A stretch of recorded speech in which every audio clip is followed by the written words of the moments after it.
Taarifa kwa vyombo vya habari tarehe 8 mwezi Mei mwaka 2025 kuwatoa wavamizi kwenye nyumba za shirika la nyumba la taifa namba 101 na 201 zilizoko kiwanja namba 17 na 18 Kitalu K, barabara ya Market Moshi mjini.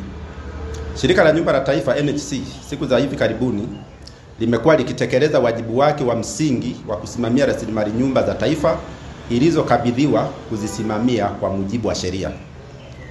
Nyumba tajwa hapo juu awali alipewa mmiliki wa awali ex-owner Bwana Paul Kiauka Njau atumie kwa kipindi cha uhai wake tu, kwamba baada ya mmiliki wa awali kufariki, nyumba hizo zilipaswa kurejeshwa kwenye shirika la nyumba la taifa kama sheria ya utoaji wa majengo namba 13 ya mwaka 1971 inavyotaka.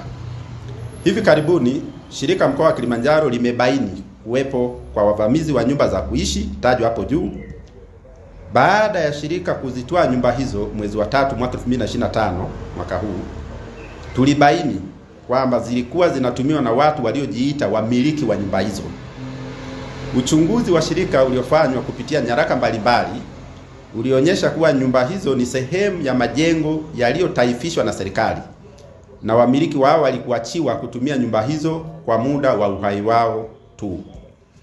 Pamoja na shirika kutoa nyumba hizo ambazo watoto wa mmiliki wa awali walikuwa wakizitumia kinyemela, huku wakijua sio utaratibu unaokubalika kisheria, walipewa notisi ya kuondoka kwenye nyumba hizo ili ziweze kurejeshwa kwenye kumbukumbu za mali za shirika, jambo ambalo wamekaidi hadi leo.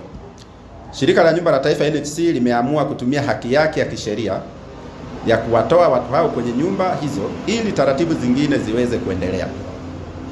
Tunaomba raia wengine wanaotumia nyumba za shirika la nyumba la taifa zilizopaswa kurejeshwa serikalini baada ya wamiliki wa awali kufariki watimize wajibu huo bila kificho, kwa sababu kutokufanya hivyo ni kukiuka sheria ya utoaji wa majengo, yaani the Buildings Acquisition Act namba 13 ya mwaka 1971. Taarifa hii imetolewa na kitengo cha habari na uhusiano, shirika la nyumba la taifa.